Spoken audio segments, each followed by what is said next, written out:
Anxiety is not a light switch on and off. It's a dimmer switch. And on that spectrum, yes, there's panic. Yes, there's overwhelming anxiety. But on the other end of the spectrum, there's this frisson of this kind of excitement, this, oh, wait, I'm kind of in it to win it. I care about this thing. Why does anxiety exist? It's the new sort of hot topic concern for pretty much everybody to deal with on a daily basis. Why is it even a human emotion? So anxiety is sort of the word we use to describe everything going on for us today. And we feel that we're in a new age of anxiety. You know, I actually think, and the whole premise of my book is that we actually really have the wrong story of anxiety, that anxiety isn't this malfunction or a disease, that actually anxiety is a triumph of human evolution. And that takes a little unpacking, because anxiety is not necessarily an anxiety disorder. And we've come to equate the two. So anxiety is an emotion.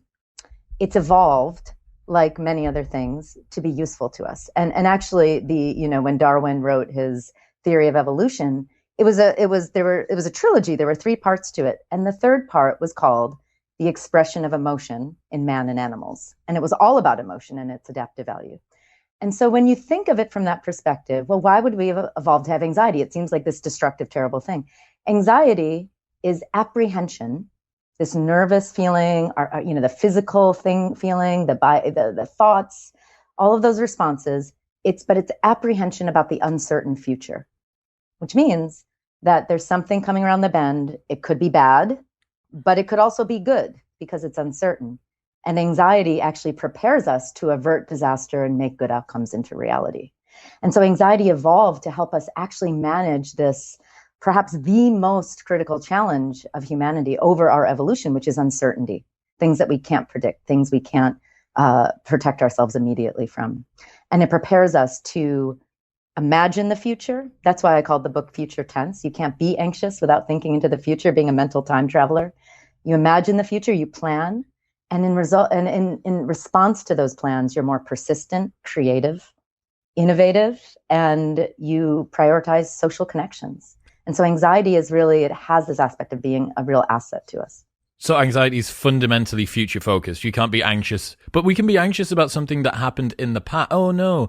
No. What we would be anxious about would be, I went and had a conversation with my coworker. It went really, really badly. I feel like a fool. I am anxious about how they're going to treat me the next time that they see me. So even the stuff that we reflect on, we're still going future focused with it. 100%. That's right. And we think about anxiety because it's so amorphous. I mean, language is so crucial. Our mindset, what we believe and filter in about our world. So we've all come to assume that anxiety, and honestly, the reason I wrote this book, I mean, I've been a scientist for 20 years. I'm a researcher, I'm a neuroscientist. And I thought, oh, all right, we're gonna take great science. We're going to beat back this mental health crisis we're facing. I actually became a psychologist officially on September 11th, 2001. That's 9/11. I was defending my defense of dissertation as the towers were falling. I didn't know that. I'm a New Yorker. And so here I am, this newly minted psychologist, and I'm like, okay, we have a crisis here. I'm just going to put my head down and do the science and create the interventions and do the work. And then 20 years goes by and I look up, and mental health, if anything, is worse than it was before. It's been mental illness has been on the rise. We have great treatments. We have anti-anxiety meds if you need them. We have science-based wellness practices. We have self-help. We have a complete ecosystem that is there to help us prevent and eradicate anxiety, but it's only been getting stronger over the years. And so I realized that we've been doing something fundamentally wrong. As psychologists, we've been telling ourselves and others that anxiety is a malfunction, that it's probably a disease, that the discomfort of anxiety should be alarming to you. And so suppress it right away, prevent it, eradicate it. But that is literally a recipe for making anxiety worse when we avoid it, when we suppress it. We know it always comes bouncing back stronger. And you don't develop ways of coping. And you forget that we can actually leverage anxiety to be this incredibly useful source of activation and energy, even though it does feel bad. It sucks. Energy, I mean, the energy of anxiety does not feel good, but it evolved to feel bad so that it grabs us, makes us pay attention. It's that, it's like a smoke alarm going off telling us, okay, there's something to care about in the world. Now you better do your job and make it happen. It's interesting when you look at emotions or traits that we have that are adaptive and fitness enhancing, but also uncomfortable.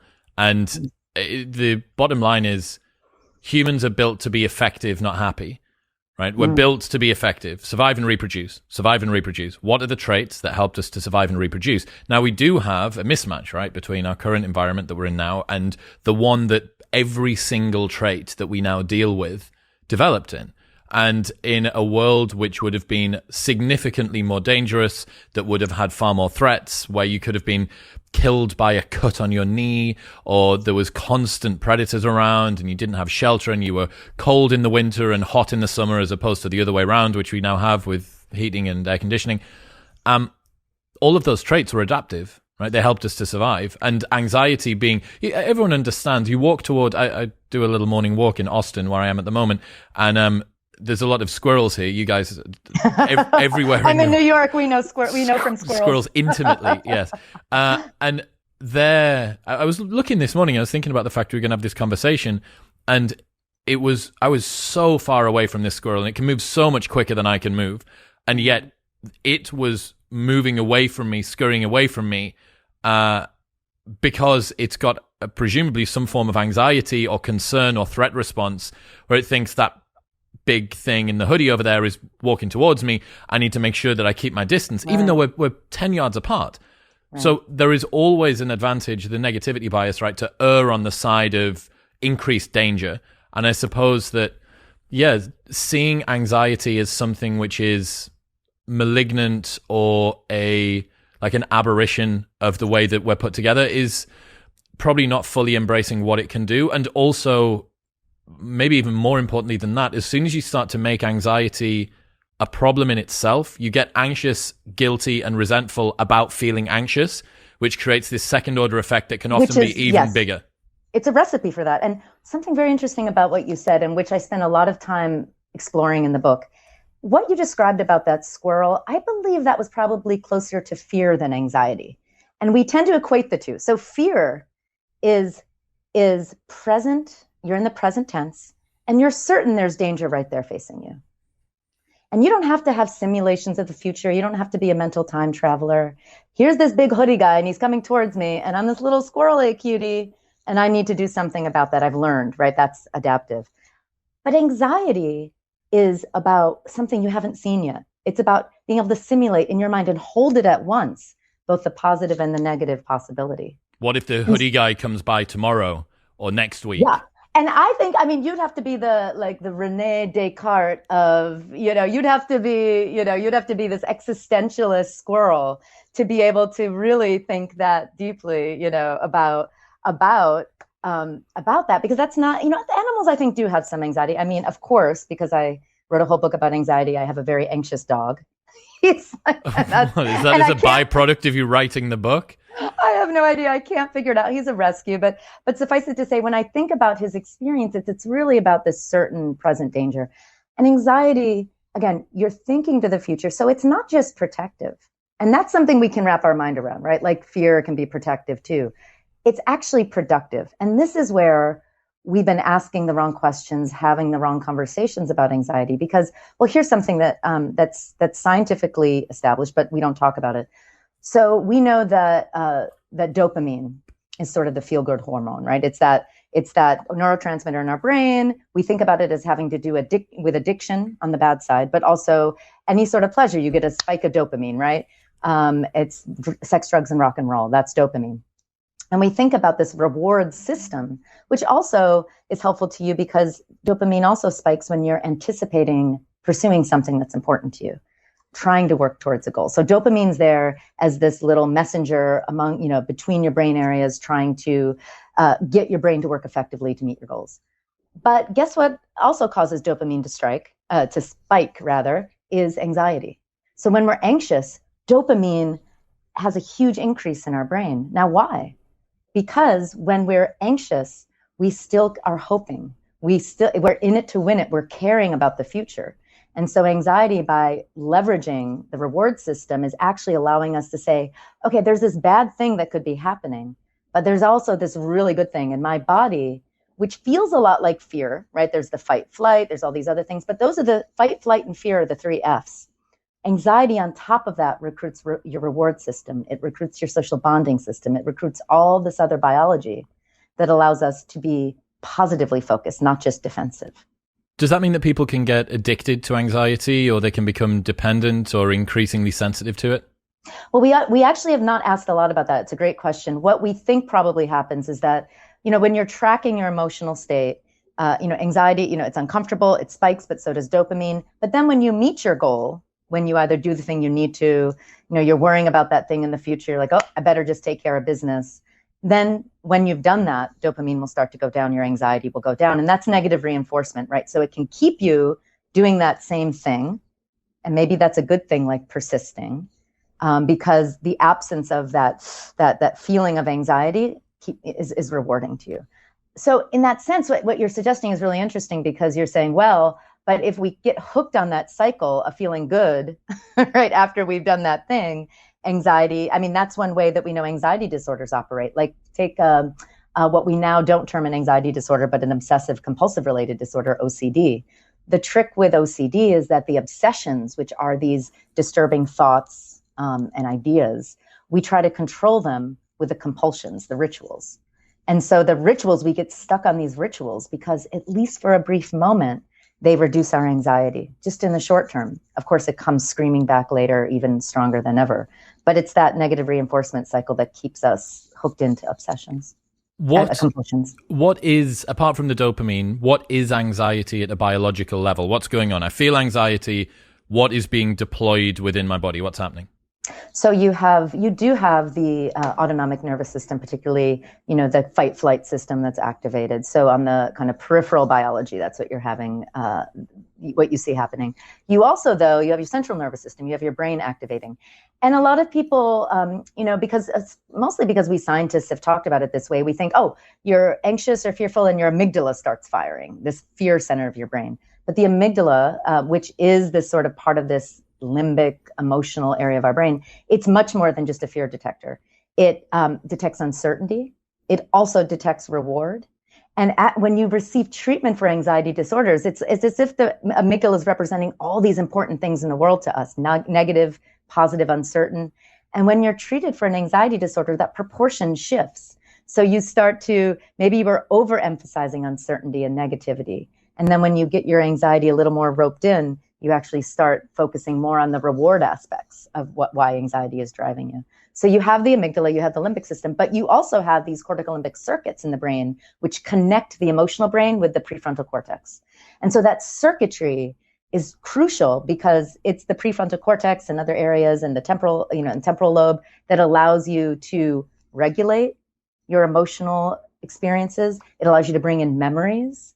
The prefrontal cortex also allows you to be guided by your, and there's Nochi in the background, guided by your values, your goals, these higher order things that can drive us and give us a sense of purpose. So anxiety doesn't just make the amygdala fire, it recruits this whole brain circuitry, this beautiful, elaborate, multi-layered aspect of who we are as human. And we've just sort of put it in this kind of, we shuttled it aside and sort of said, oh, no, it's just fear and all the negative stuff, but it's all this other stuff too.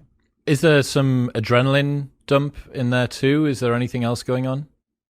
When you have a sort of fight flight response, definitely there's this, and if you think about how anxiety feels, everyone knows how it feels, right? It's the heart racing, it's the butterflies in the stomachs. And, the word anxiety came from much older words like ungere, which is Latin for choking. And so you also have that sort of, when all of a sudden you like kick in your sympathetic nervous system, that branch, that fight flight system of the autonomic nervous system, you can sometimes feel that like tension. So it definitely activates that as well. But really what anxiety is helping us do is navigate uncertainty. So if you think about that, we think, oh, in this stressful, terrible world, anxiety, of course it's spiking because there's so much uncertainty. It's a poor match with how we evolved to be in reality. But really, in that sense, because we have so much uncertainty now on so many different kinds of levels, anxiety is still this incredible ally because it's an uncertainty detector. The minute we face something, and a second from now is the future. So it doesn't have to be a year in the future or a month. the minute we detect something that's uncertain, anxiety is there to focus us in on the possibilities, both positive and negative, energize us, activate us, and it's there to help us navigate this ever-changing world. I'm not sure if I would say that there is more uncertainty in modernity than there would have been ancestrally, but there's definitely more complexity. And complexity, I think, can maybe display as uncertainty. Like, I know unless all hell breaks loose that I should be okay waking up tomorrow morning. The predators at the door. One of the things that I wonder is, let's say that I go to sleep tonight, but I'm not going to sleep with a dog snoring near me and a fire crackling, both of which have been shown to improve the depth of people's sleep. And presumably that's because ancestrally, if you had a fire and you had a dog, that would mean that you could afford to go into deeper sleep, fewer micro awakenings, you're going to be able to be more responsive. The problem is, maybe the real increase in actual safety and certainty that we have, I'm more certain I would much sooner be in this locked bedroom than have a fire and a dog, but out in wilderness, right? But I just don't know if our systems are accepting that. So even though certainty, from a sort of rational perspective, has perhaps gone up, first off, it's maybe mismatched with what our body detects as certainty and safety.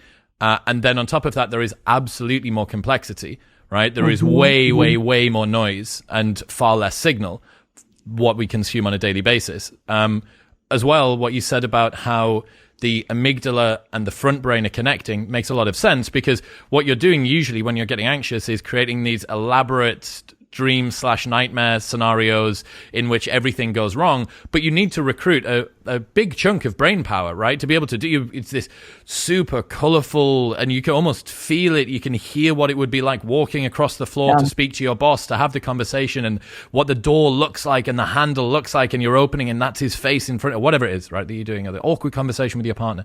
That takes a lot of imagination, right? So it's, I suppose in one way anxiety is a pretty complex and sort of high processing recruitment thing for our brains to do.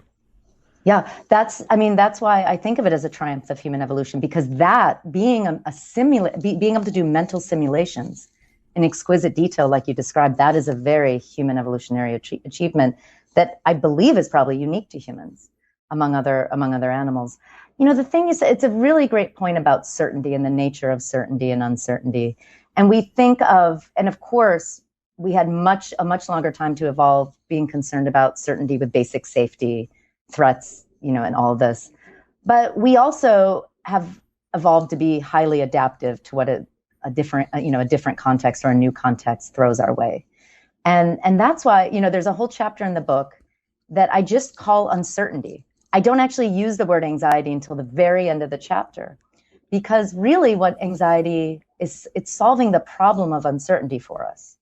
Because that, you know, we may have our physical well-being taken care of, but when we're in this complex world, as you note, all of a sudden there are all these other concerns that we consider to be life and death. Will we have status? Will we have relationships? We've been taught to believe that there are these standards of what it means to be well, you know, these sort of toxic standards of positivity, right? That if you fall short of some perfection of being happy or content all the time, then it's just a failure. And so these are they are not survival needs, but the human brain perceives these kinds of goals that we have decided are central to what it means to live a happy life as being almost like survival. So I agree with you. There's so much that's more certain. But the level of complexity, information flow, and uncertainty in other higher order domains, I just wonder if it sort of evens it out in a way. How do you see anxiety relating to stress? So anxiety is an emotion, stress is not. Stress is about this combination of, it's our belief that we can handle and cope with certain events in the world, combined with the actual demands of the world is put upon us. So stress is never just, I went downstairs and there's Union Square Park in Manhattan right below me. And I walked out there and someone, pushed me. That's very stressful, and it's also aggressive. And, so stress is that burden or that experience that requires you to respond, right? But it's also your belief that you can handle it. So me, almost 5'4" of me, I tend to believe that I have a lot of power in this world. I believe that if someone really came at me, I'd get that adrenaline rush and be able to take them on. And I would probably unwisely, I'd feel like I could defend myself. And so when that person pushes me and runs away, I might feel a little less stressed than a person who doesn't believe that they have what it takes to handle a confrontation. So it's always this, your personal perception of what you can, how much control you have, how much ability, and the experience itself. That's just not anxiety. Anxiety is this picturing the future. There's threats and there's rewards. It's interesting that you talk about stress through the same lens that one of my friends, James Smith, he's got a book, How to Be Confident, coming out soon. And I think one of his fundamental assertions is that confidence is your ability to know that you can deal with any challenges that come up and face you. So there is some sort of cash flow system that you have in your mind around what is the challenge, what is my capacity to meet the challenge. And I do think that you're right. Anxiety just seems to be less rational. I mean, even less rational than stress is kind of impressive, but it does manage to remove, you're not thinking about, unless you get very conscious about it, unless you're breathing deep and you're trying to formally move through a process, you don't really think like, oh, but think about all of the previous times that I've got through this. Like, no, this one's going to be different. This time's going to be the catastrophe that means whatever. And it's also hilarious to think about how acute the anxiety response is to something which totally has absolutely nothing to do with anything that we really genuinely care about long term, right? So it's a lot of stuff to do with social comparison. Let's say you post a stupid comment on your friend's Instagram page and you think, oh, everyone's going to see that and it's going to make me look dumb, or you find out that one of your friends has unfollowed you, but yet you have this sort of anxiety dump the same way as if you needed to have a fight tomorrow. Well, that's interesting. I would take issue with that a little if I heard you correctly, that you think that anxiety is less rational than stress. I don't know. I would say that our ability to interject into anxiety to me seems to be more acute.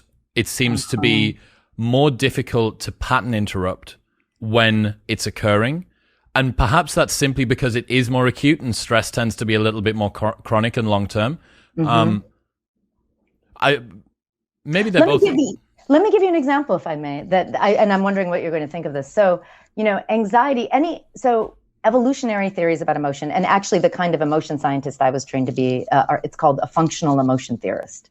So the whole idea of functional emotion theory is that emotions are profoundly rational, that and this is really drawing on Darwin, that they evolved to give us information, which is called appraisal in the theory, and action readiness tendencies. And they're so automatic that they save energy, so they're efficient. So for example, anger is the appraisal, the information that you have a desired goal that's blocked. And it's the action. So once you've said, okay, I'm angry because this thing I want, there's an obstacle to it. It's blocked for me.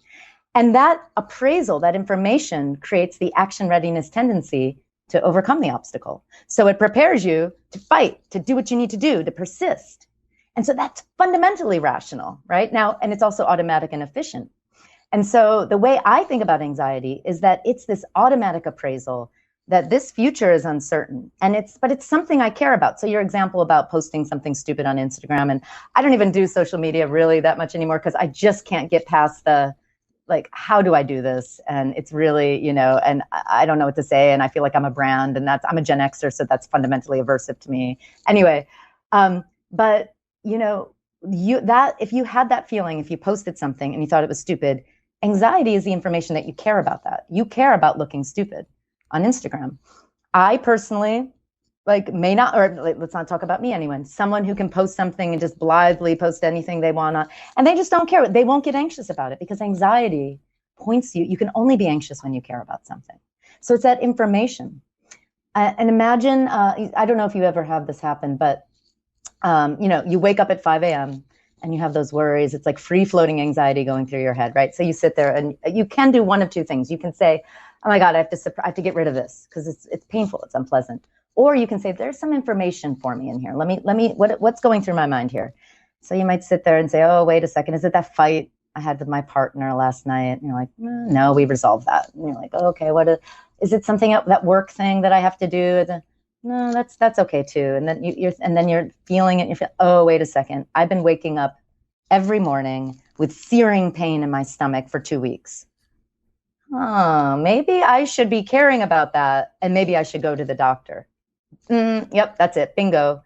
So anxiety is giving us this information about what we care about. And when we listen to it and interpret it as useful, it can be an incredible helpmate to us. So there was this beautiful study that was done by Williamson and colleagues in 2013. They're out of Harvard, also Matt Nock and other colleagues.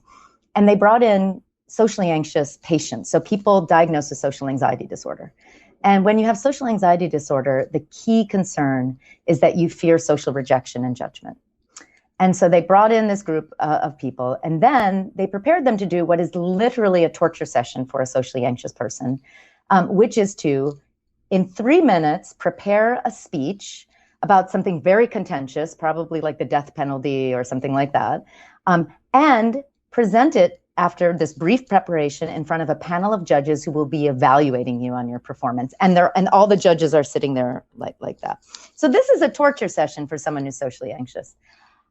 And they have this, and they're getting ready to do this, and their hearts are racing. And then they take half of them aside, just half, and the other half are left. They take half of them aside and say, okay, listen, you're going to feel your racing heart and your butterfly, all those feelings, you're sweating. That's not that's not the feeling that you're about to fail. That's not a malfunction. That's actually your body performing what it needs to do. It's preparing to be at peak performance. It's actually your blood pumping through your veins so that your brain can be sharper. It's actually, and so there's this mindset resetting that was happening. They were also given some scientific articles just in case they didn't believe it. And they're like, see these 5 scientific articles that show this, and Darwin's evolutionary theory, and et cetera. So they get 10 or 15 minutes of this. And then they do this of folks who didn't get this information about the adaptive value of anxiety, they do it too. And they were monitoring heart rate and blood pressure and performance during the speech. And what do you find? The half of these socially anxious people who are forced to do what is a torture session for them, their heart rates are slower than the other half of the group. Their blood pressure is lower. They perform better. They stutter less. They're more confident. Essentially, they look more like people who are kind of brave and preparing to act and doing their best and at peak performance than people who are overwhelmed by anxiety, biologically and in terms of performance. And so this was helping these folks take in anxiety as information and reframing what that information meant to them. And they were actually then able to leverage it. What's the lesson that you take away from that, from a applied sense? Well, interestingly, Williamson and colleagues are developing a whole intervention for social anxiety based on this concept. It's sort of the sole purpose of my book, which is, it's not really a self-help book in the traditional sense. There aren't tons of tips, it's really a mindset shift. It's really the idea that right now, our view of anxiety, our language about anxiety, our assumptions, and what we believe anxiety to be, the role it plays in our life, these beliefs are setting us up for failure. They're making us do things that make anxiety worse, like avoid anxiety, have meta fear and meta worry, and so if we can reconsider what anxiety is, that there are advantages, as well as really just being terrible too, because no one wants to be anxious. So that's not the argument. But by making this mindset shift, you can actually learn better to cope with anxiety. You can benefit more from treatments if you do have clinical anxiety and need that extra support. And you can actually start using anxiety in your life almost like this sort of alchemical process where you can take that energy, take that emotion, understand what you care about, leverage it to hope and to work hard and to persist and to be more creative, that you have that opportunity that you didn't have when you thought about anxiety differently. So this can be directly embedded in a treatment approach, an existing treatment approach, and Williamson and colleagues are developing whole new treatment approaches, just formalizing that kind of an instruction to people, mindset shift. It's interesting talking about how the framing that you place around the emotions that you're feeling or the state that you're in kind of fundamentally changes what it is, right? I have a friend, Bridget Fetisi, who's a comedian, and she started doing comedy relatively late, and she gets super, super nervous before she goes up on stage. And she has a little mantra that she says to herself before she goes up on stage, and she's saying inside of her own head, I'm not nervous, I'm excited. I'm not nervous, I'm excited. Precisely. That's precisely it. And it's a small nudge, but those kinds of nudges, many, many times repeated over time, they're incredibly powerful. I'm not nervous, I'm excited is such a good reframing before you've got to go and give something. Yeah, and that's the spectrum of anxiety. Anxiety is not a light switch on and off. It's a dimmer. It's a dimmer switch. And on that spectrum, yes, there's panic. Yes, there's overwhelming anxiety. But on the other end of the spectrum, there's this frisson of this kind of excitement, this, oh, wait, I'm kind of in it to win it. I care about this thing. I mean, talk to any performance artist, like your friend, like your friend, any comedian, any dancer, any performer. And many of them will tell you, if I'm not throwing up in the bathroom before I go out on stage, something's wrong. It means I don't care about it. And what I've learned, the performer might say, is that that signal is getting me ready. And it doesn't mean that I'm about to fail or there's a malfunction. Another friend who is supporting Eric Prydz on a world tour and has been for years and years and years. He used to play for us in Newcastle. And before he goes on stage, he's always very, very close to a toilet. And this is a guy that's played Madison Square Garden on New Year's Eve, right? Yeah. He's played the biggest gigs ever. And he's been doing this for 15 years. And he's one of the most competent, hardworking people that I know. And yet every single time before he's about to go on stage, he still has that. And it almost gets, but this is where you can see how superstitions and rituals of football players start to form, right? Well, I put the left sock on, then the right sock on, then I did a double bow on the left foot, but not on the right foot because we don't do that. And then I touch the top of the tunnel as I go out. All of these sort of bizarre rituals and superstitions are part of that frame setting, that pre-game routine that gets them from perhaps nervous to excited to performing to flow. Exactly. And, I wish now in retrospect that I'd had a whole chapter on sports in this book, because it's so clear that this mastery of anxiety, having it, owning it, and using it, that this kind of mastery is central to, I think, sport greats and elite athletes. And, and they have those rituals. All those rituals are tools to channel, and sort of transform that anxiety into something that they can work with. What mistakes did medicine make when it comes to identifying anxiety, facilitating it, explaining it to the public? I think the biggest thing is, the prime fallacy that we mental health professionals, really for the better part of 100 years, really since Freud and even before that, the prime fallacy is that any experience of anxiety is a malfunction or disease, right? And so we don't know anymore how to distinguish between anxiety and an anxiety disorder. And the key distinction is not the level of anxiety. So you don't get diagnosed with an anxiety disorder if you have, high levels of anxiety, even on a frequent basis. The only time you'll be diagnosed with an anxiety disorder is if the way you cope with your experiences of anxiety start to get in your way. So that if you are socially anxious and you cope with that anxiety by not going outside anymore, not going to any parties, not being able to go to work, it's those ways of coping that actually, that functional impairment, which is what you call it when you're diagnosing someone, it's that is a sine qua non of an anxiety disorder. There's a beautiful, I'm also a child psychologist by training, and so I think a lot about kids and families, and there's this great treatment that takes this as a starting premise coming out of the Yale Child Study Center, Eli Leibowitz and his colleagues. It's called SPACE. It's about helping parents help their kids just experience and tolerate anxiety. So so this treatment, what it involves is you'll bring clinically anxious kids, so kids with anxiety diagnoses, into the clinic. And, in some of these controlled trials, half of the kids will get gold standard cognitive behavioral therapy, which is some of the best therapy out there. The other half won't. Instead, their parents will be taught to stop over accommodating anxiety in their kids. What does that mean?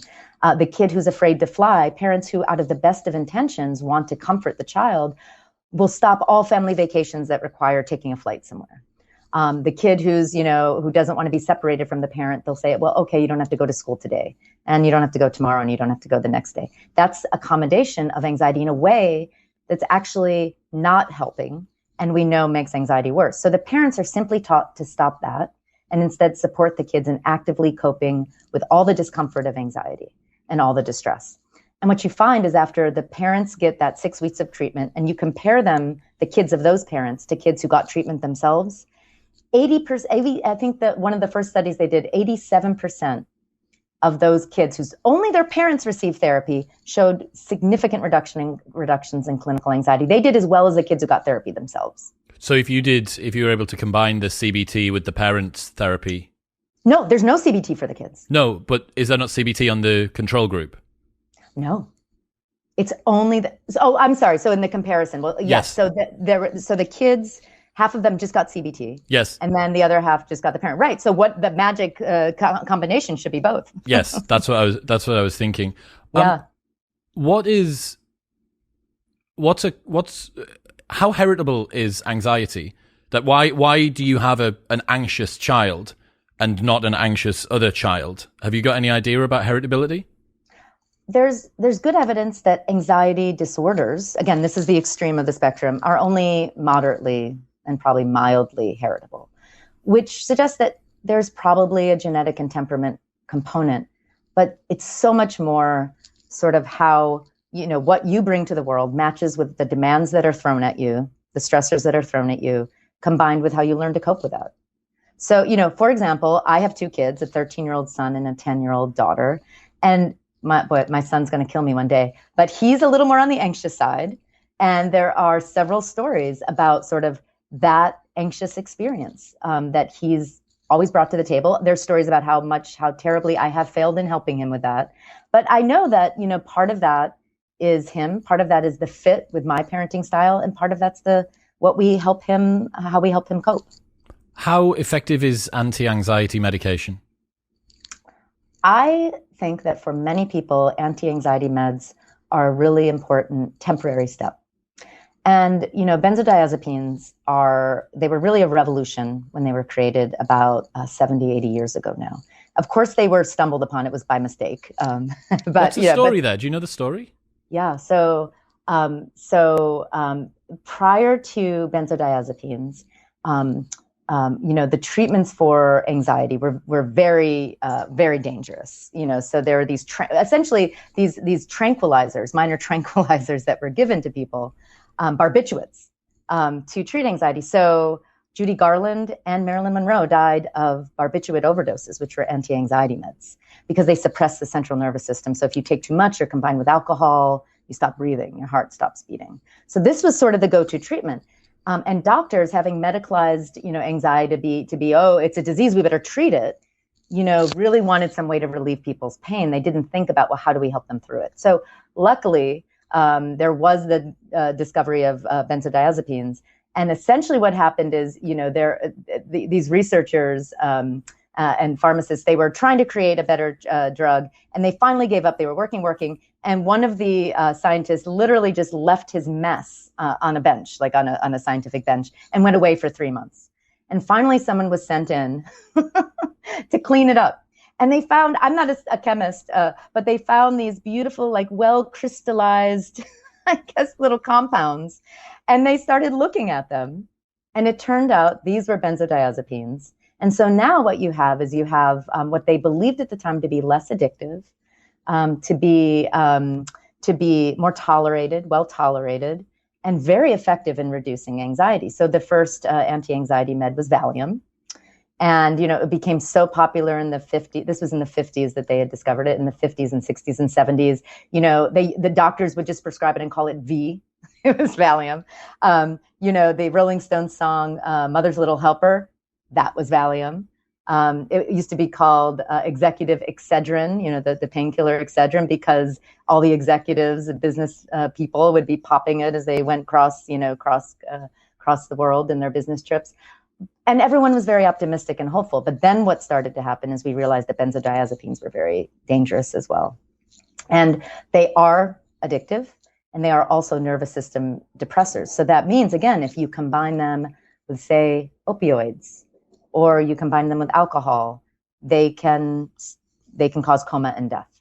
What we see, and there was a really interesting, a lot of awareness in general, but there was an interesting piece that came out in Complex magazine a little while back, a few years back. I was actually interviewed for it, and it was about the crisis of anti-anxiety meds in the hip hop community. And so what you see is a lot of these hip hop stars were starting to take anti-anxiety meds all the time. But they were all on Percocet, Xanax. Yeah, and there was that guy, Little Xan. Do you remember Little Xan? I think he renamed himself. SoundCloud rapper. Yeah, he's recently... Yeah, he was a SoundCloud rapper. All the SoundCloud rappers. He's recently just called out his manager. A guy with the name Little Xan called out his manager for providing him with drugs. I'm like, bruh, it's in your name. But one of my favorite rappers, Juice WRLD. Oh, God, I was going to talk about Juicy. I have a whole section on him in my book because that is a tragedy. And he was so talented. Like, I adore... It satisfies two very big parts of me. The one part which is to be cool and to listen to rap, and the other part of me which is still an emo from when I'm 15. It's a perfect mix. It's exactly what I've always wanted. I mean, and I love it. And I discovered him posthumously. I'm like, no, hang on a second. Like, there's no more? There's going to be no more of this? Yeah, it's so sad. And he was Percocet coming off his private jet. That's it. Well, that is a whole story. That's right. And I mean, here's the thing, and it enrages me in many ways about how we've taught our young people to think about emotional pain and physical pain, right? That we need to eradicate it. So Juice WRLD, he was singing about his emotion. I mean, that's what makes these SoundCloud rappers and emo rappers. And I mean, Lil Peep died of the same kind of an overdose. I mean, this is wiping out this generation of artists. And, it used to be the 27 Club, right? Like Jimi Hendrix and Janis Joplin, all these rock stars who died at 27. Now it's the 21 Club because these kids are taking these meds and they're trying to crush their emotional and physical pain, and it's killing them. And so Juice WRLD would be singing. He's like,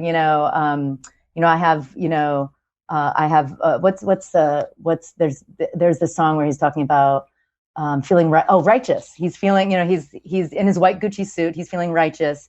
He has all these pills in his hand, and he has codeine overflowing on his nightstand. I mean, that is the song. He's talking about his anxiety the size of a planet. He's talking about things, and in his song Bad Energy, he's talking about how he feels like, I feel, I'm winning. I'm winning, but I feel like I'm losing. Well, was that not the same with Avicii as well? 100%. And so what is, so in some ways, the reason I wrote this book is to say, listen, if we're always talking about anxiety and emotional pain and distress as something fundamentally dangerous, not only are we wrong about that, because there's real advantage if we listen to it, but we're also creating this strategy of constantly numbing that pain, of constantly eradicating and avoiding it. This is that disease model of anxiety. What would you say to people that say, who are you to say that anxiety is an advantage? Look at what downstream from it. It's killed people. It makes me feel terrible. I have anxiety and stuff like that. How can you try and tell me that my pain is something which is an advantage to me? It's a crucial question. And my answer to that is that anxiety disorders are real. They're incredibly painful, and people need to get support for them. I think we need to give complete acknowledgement of that. I mean, that's what I've devoted my life to. At the same time, I also believe that anxiety is not always a disorder, that it is an emotion that actually is prepared to be helpful to us. That when, even though it can spiral out of control, when we learn to master it, not by eradicating it or numbing it, but by leaning into it, by examining it, it then can actually yield its benefit to us. But when we avoid it, and that is the crucial problem with anxiety disorders, when we chronically avoid and we cope in ways that are actually just trying to push away these experiences of anxiety, we're only going to make it worse. So even if you do have an anxiety disorder, shifting your mindset can help you bring some of that back, own it more so it doesn't own you, and benefit more from treatments that are already out there. I mean, actually, it's not even just me saying this. So Søren Kierkegaard, the Danish philosopher, 180 years ago, wrote, "To learn to be anxious in the right way is to learn the ultimate," which shows, from his perspective, and one I believe, that anxiety is a feature of being human. It's not a bug. And there is a right way to be anxious, and we can figure that out. In what ways do you think technology's contributed to the modern anxiety epidemic? I think that anxiety and digital technology, there is a relationship there. As a scientist, I know that we have overstated that relationship and oversimplified it. So if you read the headlines, it's social media have destroyed a generation, or TikTok Instagram is causing mental illness in people. And it's really never that quite simple. One is that there are actually no data to actually show that if you go out with everything else being equal, you use social media and you become more anxious or more depressed. It's much more of a linchpin in those problems, or digital technology, and you're struggling and you're anxious and you're depressed. We can use these social media in ways that actually make it worse. So, for example, where we do have some good research, it shows that it's the way you use social media, not so much how much you use, that makes a difference. And people have divided the ways into the kind of the active-passive distinction. So when you're using social media in active ways, you're actually creating something. You're seeking out information. You're doing something that's much more goal-directed, and usually something that's also actually leveraging your creative powers. Passive use is when we're tuning out. We're using technology like a big, avoidance machine, right? Just this giant way of it's like just eating a bag of chips, right? We're doom scrolling.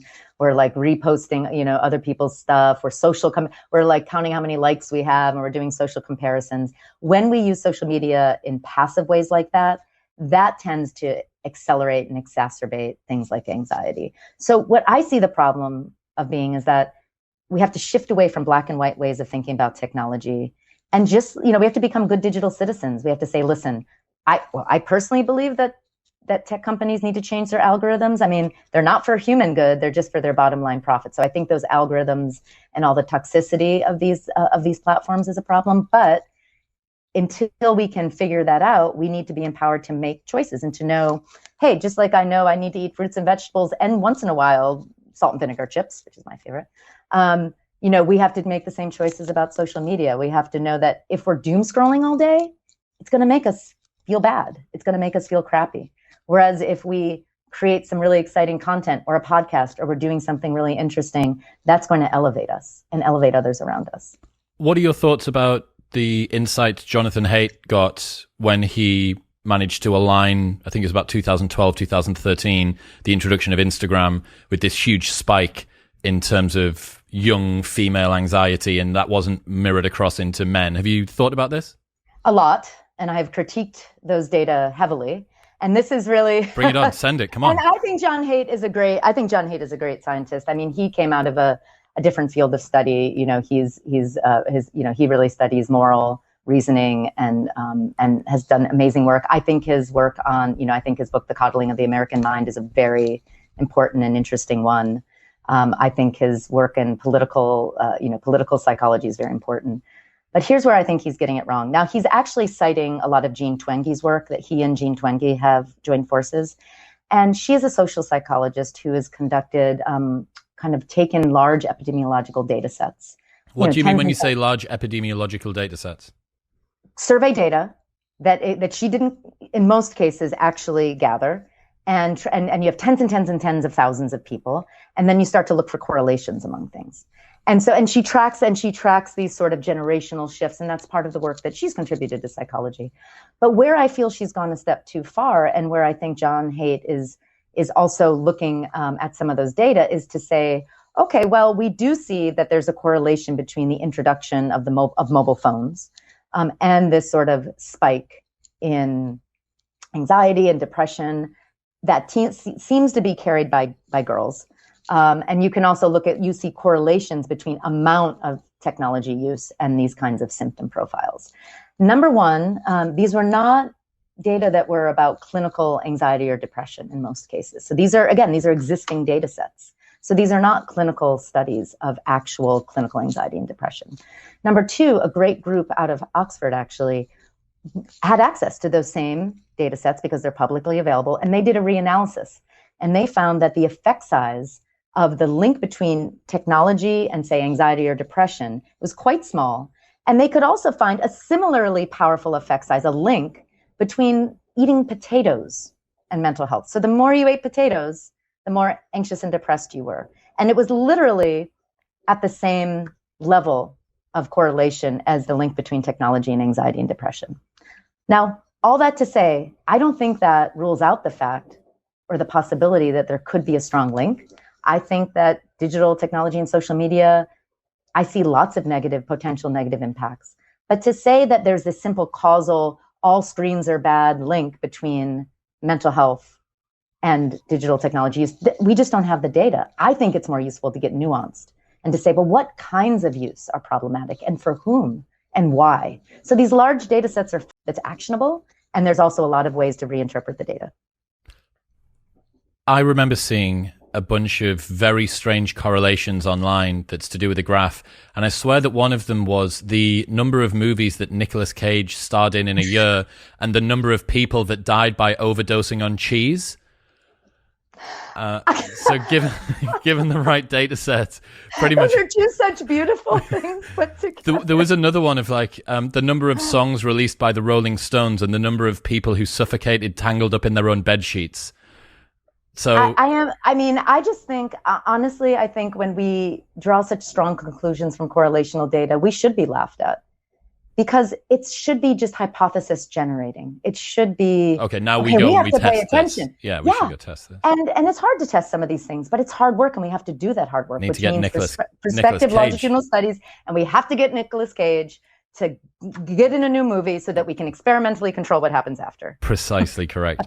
There was one of the things that I think is interesting around how that link between technology and the way that we feel after we use technology is the expectation effect, which is a new book by David Robson, came out a couple of months ago. He's on the show. He's a fantastic science communicator.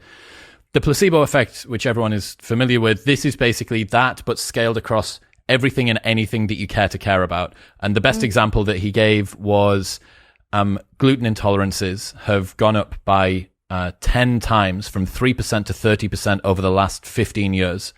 And they brought people into a study. They sat them down. Some people did and did not have biological gluten intolerances. Some people did and did not have self-reported gluten intolerances. They gave everybody the same meal and they told everybody that had gluten in it, but it had no gluten in it. And you ended up with people in a study who didn't have a biological gluten intolerance, who hadn't eaten gluten, coming out with hives, having inflammation, having diarrhea, having to go to the bathroom.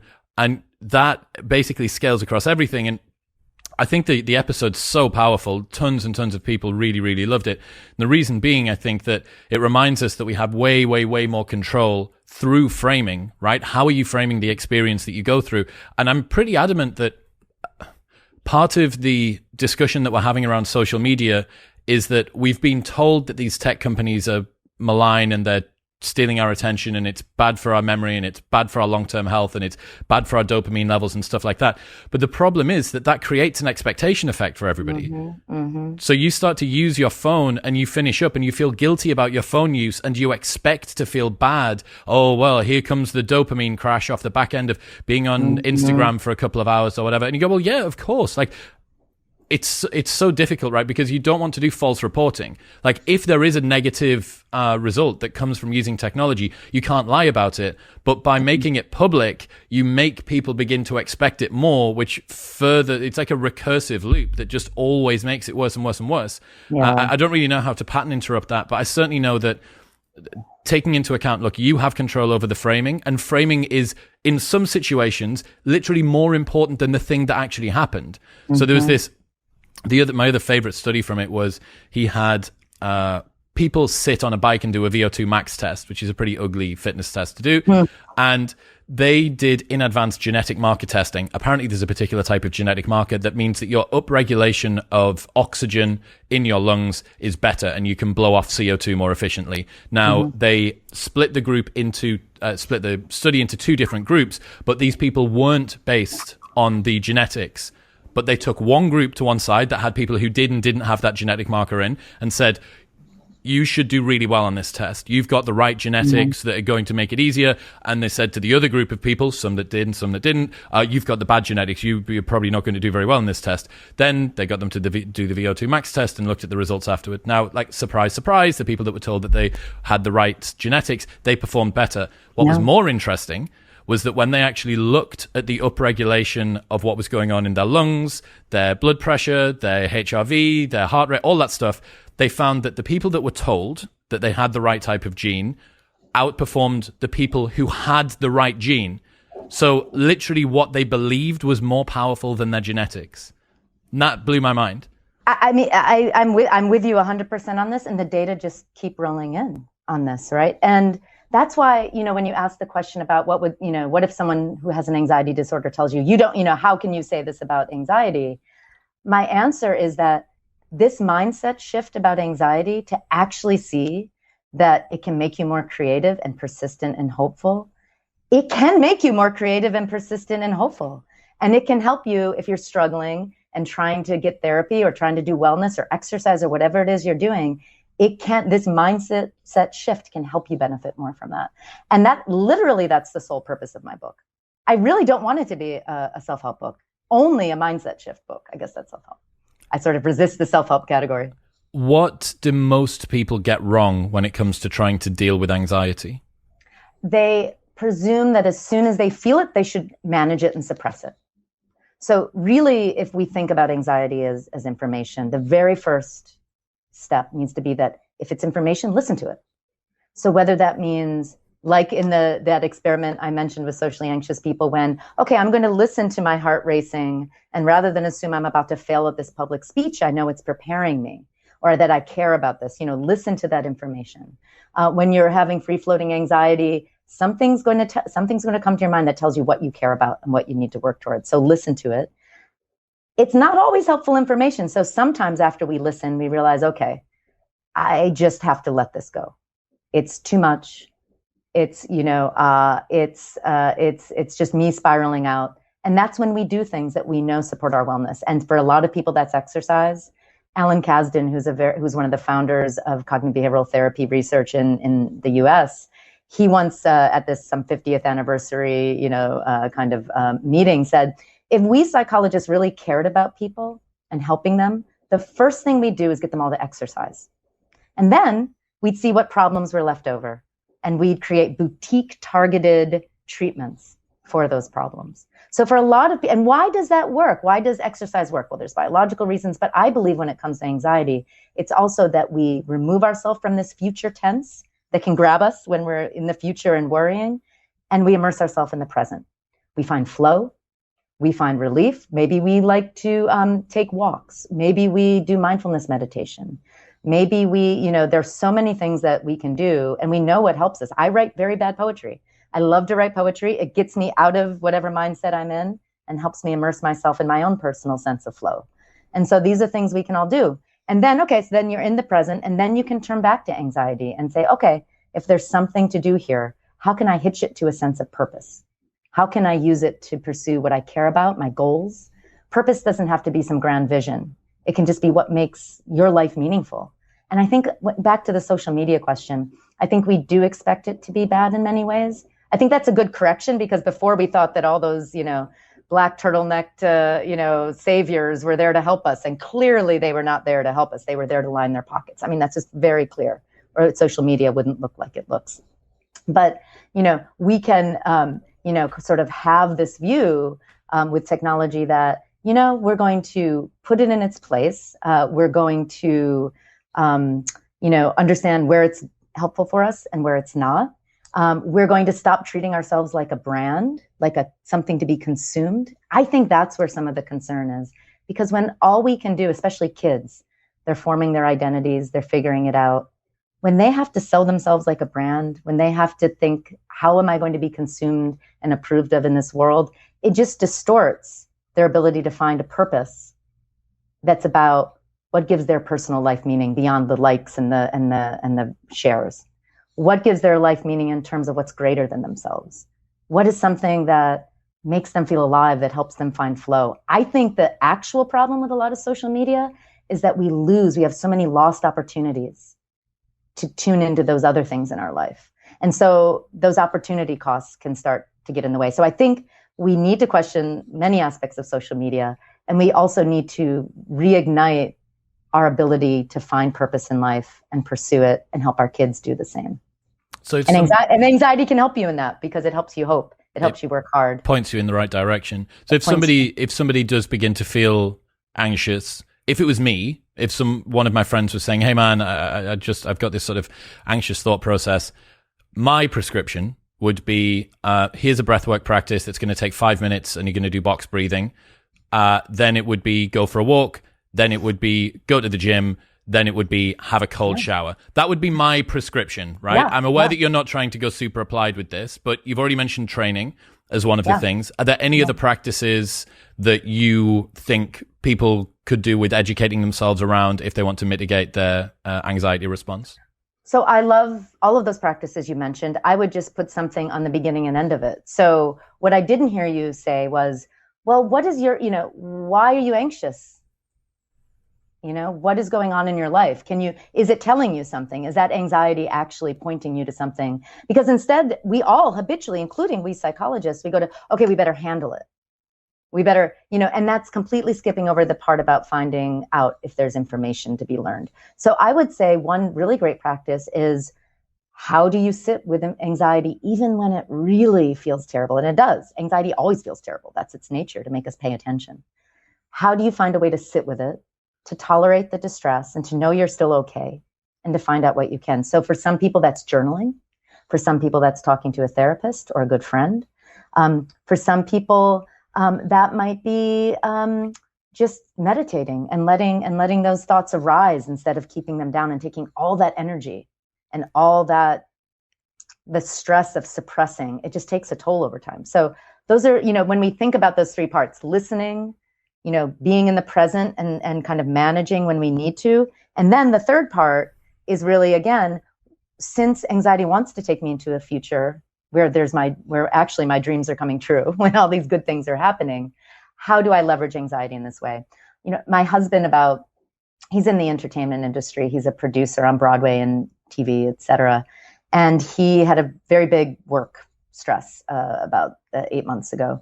And I have anxiety around my own life, but I saw him and I was helpless to do anything to help him. And it was really bad. It was some bad stuff he had to work through. And I was so overwhelmed with it. It was so toxic. It was so, I just didn't even know what to do with it. And I tend to be more of a depressed person than an anxious person. So even though I've written this book about anxiety, my real bugaboo is a little different, but they go hand in hand, which is a wholly different conversation.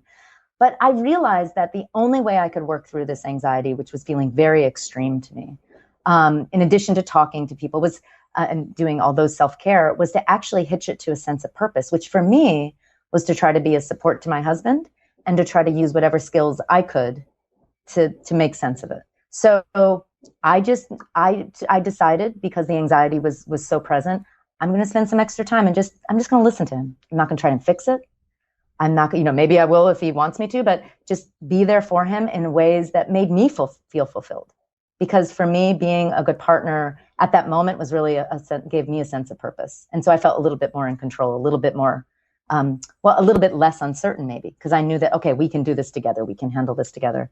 And then I also started writing about this, and I actually wrote an essay and I wrote, I just got it all out, and I started formulating thoughts and ideas, and we started discussing them. And so I found ways to sort of take what was overwhelming to me, and I felt completely helpless to do anything about it, and to find some outlet for that, some sense of purpose, maybe a little control, and really just kind of projecting myself into a future where we would be able to be past this. So those are the kinds of things that, therapy is great. I think everyone should be in therapy, whether or not you think you have a clinical anxiety disorder or not. I think with medication, sometimes we need it to help bring us back down to baseline so we can benefit from other treatments. But that's like giving someone a fish instead of teaching them to fish. Medications like benzodiazepines, which we talked about before, can kill people if not used properly and can be addictive. They should be used temporarily, and they should be used in combination optimally with therapy. And that's when they're most powerful. I really want to know about the relationship between anxiety and repression now. I need to learn it. Yeah. Which part of it? The way that when we suppress anxiety, it only grows No, stronger? just what you've said, that there is a relationship between anxiety and depression. Oh, and depression. I heard Depression. repression. Sorry. So it's really interesting because I was a person who, when I was a teenager, suffered from clinical anxiety. And the thing about when I suffered from clinical depression as a kid.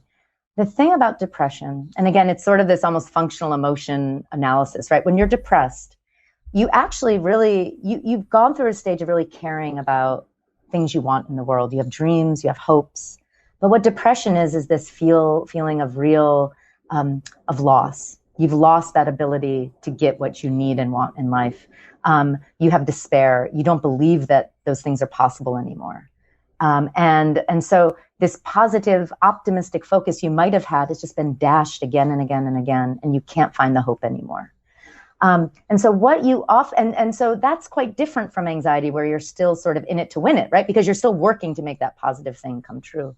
So what psychology has documented for a number of decades is that there's a high rate of comorbidity between anxiety and depression. About 50% of people who are anxious also end up being depressed at some time if they're clinically anxious. And what we think might be going on in that, in a way, is when you're anxious and you're like, okay, I want these things. I'm going to worry about them. I'm going to make them happen. I'm going to do everything I need to. I'm going to avoid threats. I'm just so anxious about succeeding in life, for example. And it's a positive goal. It's a really productive goal. But life throws you curveballs. You fail. You try to pick yourself back up. You work towards it. You just can't quite manage it. You have some bad luck. So there's a series of things that happen externally, and then internally, in terms of your ability to find ways to cope. And, it's really arrogant to say, oh, just shift your mindset about anxiety and everything will be okay. And that's really not what I'm saying, because sometimes life is just overwhelming. You suffer, and you can't always, it's messy. You're not always going to do well. And that's not a failure. That's a process. So sometimes when you're anxious and you just can't keep working towards what you dream of, you become hopeless. You start to despair. And that's when it can flip into the depression end of the spectrum.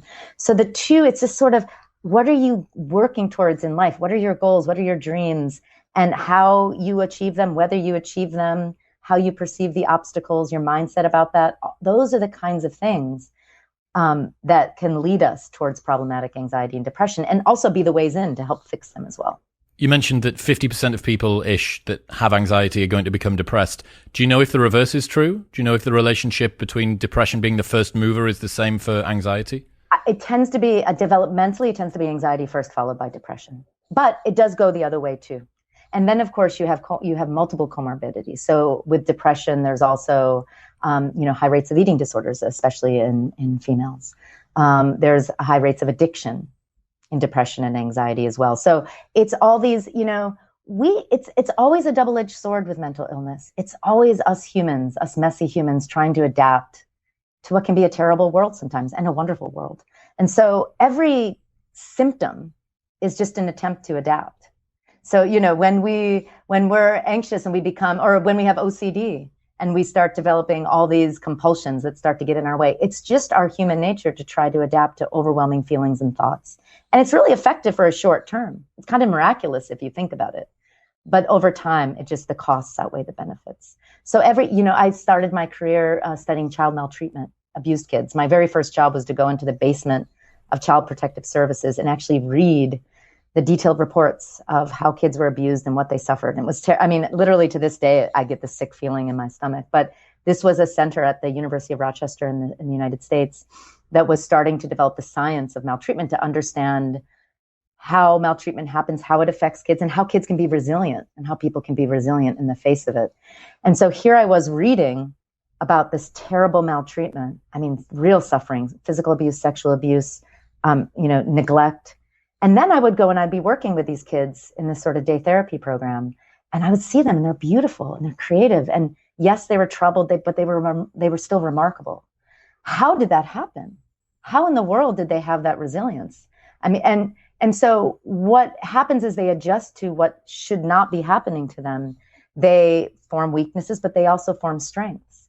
And so every way of adapting, some kids become hypervigilant for negativity in the world around them, right? And that's an adaptation. It's helpful if you want to prevent getting hit by your caregiver. right? To know when they're about to get angry. But if it starts to generalize to school and you start getting in fights with everyone because you're looking for someone being hostile towards you, that gets in the way. But you also, a lot of these kids, there's great research to show they also notice positivity more too. So they're ready to receive that positive feedback as well. So all of these are double-edged swords. And the more that we think about our own struggles as opportunities, it's a mindset shift. The better we'll be able to work with them and own them instead of being owned by them. You just mentioned creativity there. What's the relationship between anxiety and creativity? Oh, it's so interesting. So there's, I'll just start with one study that sort of illustrates this. So there's this great study that came out around 2008 by DeDrew and colleagues. And they were interested in this idea that anxiety and other emotions that they consider activating meaning they get you revved up rather than slow you down. So that includes anger, anxiety, happiness. Not just the positive negative distinction is much less important than how they activate you to do things in the world. And then deactivating emotions are more like sadness or boredom, right? And so what they did is they induced these feelings in people. So they actually had them do a writing exercise where they thought about the most anxiety-provoking thing or the happiest thing, and so they really induced that feeling in people. And then they had them do a problem-solving task, a brainstorming task, where they had to come up with a new solution, think outside of the box, come up with as many ideas as they could to a problem. I think it was, they had said, oh, these teachers are trying to teach students this new thing. How would you do it to be innovative? And then they had induced people to have each of these emotions separately. And then they measured how much fluency there was, meaning how many ideas people came up with, and then how innovative and creative they were. And they had a coding scheme to determine that. And they found that anxiety, when you induced anxiety, it made people not only more fluent, there were more ideas, but they were more out of the box in their thinking, and they persisted more. They cared about what they were doing. And even when they hit some roadblocks, they just kept going. And so they came up with more ideas. There's also a great a concept that Patrick Gaudreau, who's a Canadian psychologist, came up with that I think is also about the creativity behind anxiety. And it's a concept called excellencism. So we know that perfectionism is toxic. It's punishing. It's like this pursuit of flawlessness that always fails. And and we know that perfectionism, real punishing perfectionism, is associated with more anxiety, clinical anxiety, more depression, suicidality, and actually worse performance. People who are perfectionists tend to perform less well because they just don't know when to stop trying to get it right. They just don't know how to use their time wisely in a lot of cases. So that's perfectionism. Excellencism is sort of the light side of that darkness. So excellencism is knowing that, I can never be perfect, but I can be really good. I can be excellent. And I believe I can be excellent. And I'm okay with failing in order to get there. And sometimes on my way to getting to excellent, I can just be good enough and I'll get there. And so excellencists, people who think about achievement that way, they tend to be more anxious, not clinically anxious, but just have a heightened level of anxiety. But they also have more curiosity. They're more open to experience. And they tend to be more creative and more productive. So here we have this anxiety fueling this pursuit of excellence, not perfectionism, but excellence, actually leading to more productivity and creativity when you measure it in these sort of, divergent thinking tasks and all sorts of other ways that Gaudreau and his colleagues have done. What about when you feel nerves or you have that sort of anxious, quasi-nervous response and your ability to think laterally just feels like it's been completely shut down? And my entire mind has gone blank here. Is that something different? Is that not anxiety? That's totally anxiety. So your body, as we talked about with that study with socially anxious people and this giving a public speech, so say you're about to come on a podcast with someone you've never met before, and you have to go on this old school video conferencing thing called Skype, and you're feeling a little nervous, you can't quite get it, and the butterflies in your stomach start, right? So what do? You say, okay, first of all, that's information that I care about this interview. I'm not just falling asleep and who cares? This conversation is going to be interesting. And actually, it really is my body preparing to overcome whatever obstacles I need to face and to persist, even when I can't get that damn video on and it's all talking. And so you interpret it that way. And there might be a few times as you're listening to what's being said, or you have ideas going through your head, you might draw a couple blanks, but especially if you're an excellencist, that, I can stumble a little, but I have other ideas that are great. And I'll be able to because I've mastered this topic, I'll be able to come up with something else interesting to say. Or I could ask the person I'm talking to a couple questions, and that will. So you just have this curiosity and attitude of, it's okay. Failure is not failure. Failure is not a malfunction. Being anxious is not dangerous. It's part of being human. It's part of the messy act of being human. And it just changes everything as soon as you accept that and really internalize that. Like saying the word repression instead of depression when you mean to. That might have been a Freudian slip on your part. Or I'm not nervous, I'm excited. Yeah. I really, really like it. Tracy, let's bring this home. Where should people go if they want to check out the stuff that you do? drtracyphd.com. I love it. The book will be linked in the show notes below as well, Future Tense. I really like this. There are a number of different science communicators that seem to be converging on this similar sort of reframing / you have control over your inner state place. And it's not woo, and it's based in science, and I very, very much like it. And I'm looking forward to seeing what you do next. Thank you so much. What a pleasure to speak with you. What's happening, people? Thank you very much for tuning in. If you enjoyed that episode, then press here for a selection of the best clips from the podcast over the last few weeks. And don't forget to subscribe. Peace.